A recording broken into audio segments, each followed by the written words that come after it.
తెలంగాణలో పొలిటికల్ తీన్మార్ మార్మోగిపోతోంది. సై అంటే సై అంటున్నాయి అధికార విపక్షాలు. దీక్షా దివస్తో ప్రజాక్షేత్రంలోకి వెళ్లేందుకు బీఆర్ఎస్ సన్నద్ధమవుతోంది. 6 గ్యారంటీల అమలుకై పోరుబాట పట్టేందుకు బీజేపీ రెడీ అవుతోంది.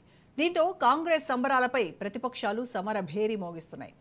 అటు నరేంద్రుడి డైరెక్షన్తో కాషాయ సేన దూకుడు పెంచాలని చూస్తుంటే, ఇటు గురుకులాల బాటలో గులాబీ సైనికులు రూట్ మ్యాప్ రెడీ చేసుకుంటున్నారు. తీన్మార్ ఫైట్ పై ఇవాల్టి special debate.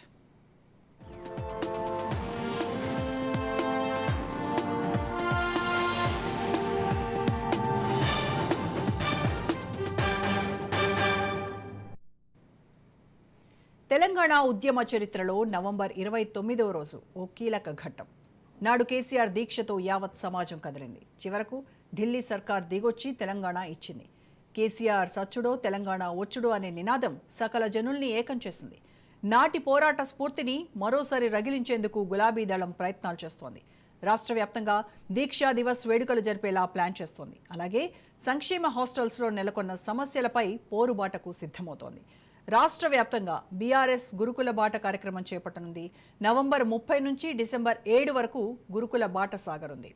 RS Praveen Kumar ఆధ్వర్యంలో అధ్యయన కమిటీ ఏర్పాటు కూడా చేశారు. ఇప్పటికే లగచర్ల ఫార్మాసిటీ ఆందోళన, దిలావర్పూర్ ఇథనాల్ వ్యతిరేక ఉద్యమంలో గులాబీ శ్రేణులు పెద్ద ఎత్తున పాల్గొన్నారు.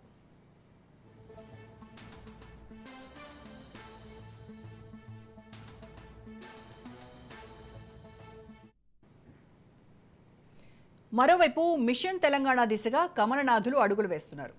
మోడీ అభయంతో ఆ పార్టీ లీడర్లు వేగం పెంచారు. తెలంగాణ కమలనాథుల స్వరంలోనూ మార్పులు స్పష్టంగా కనిపిస్తున్నాయి. తగ్గేదేలే అంటున్నారు జనతా లీడర్లు. జీహెచ్ఎంసీ, స్థానిక సంస్థల ఎన్నికలే టార్గెట్గా ముందుకెళ్తూ ఉన్నారు.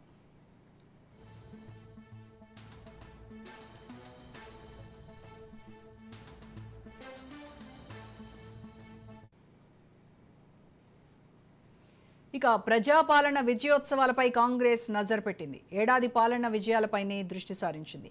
ప్రజల్లో సానుకూలత లభించేలా కార్యాచరణకు సిద్ధమవుతోంది.